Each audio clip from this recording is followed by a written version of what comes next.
Hello guys, unang drop off natin kay Madam dito sa BGC ay nakakatuwa dahil nagbayad din siya sa kanyang pamasahe tapos may binigay pa sa akin M2M na M2M di pala, to M&M pala, M&M. Ayan, 2 piraso. And then sunod nating booking guys at dito lang din papuntang Pembo. Ayan, so si Sir, pinuntahan ko na kaagad.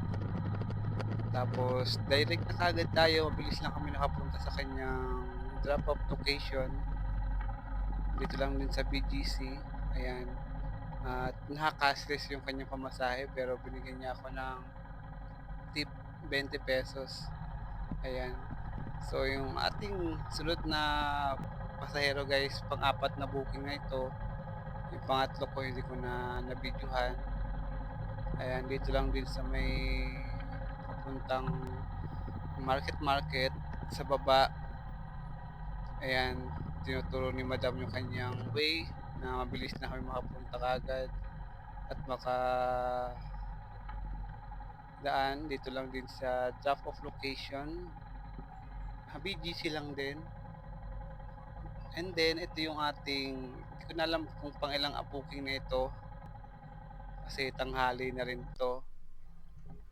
Nakarami na rin tayo ng pasahero. Ayan, andito rin si madam. Sunod-sunod na po itong ating video. Hindi ko na ano kasi yung ibang video na kunan. Ayan.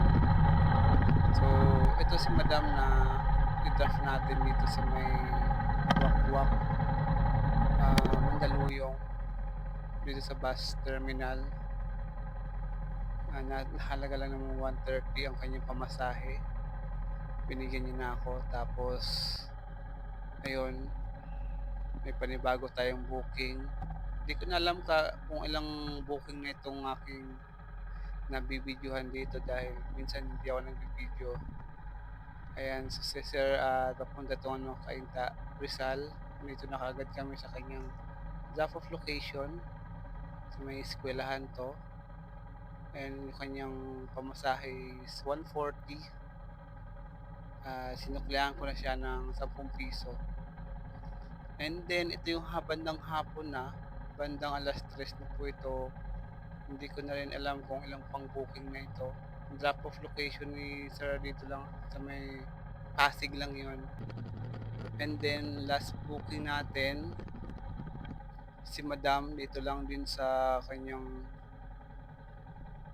countryside lang to sa may Pasig lang din, and drop off location niya dito sa may Pasig lang din ang kanyang drop off location.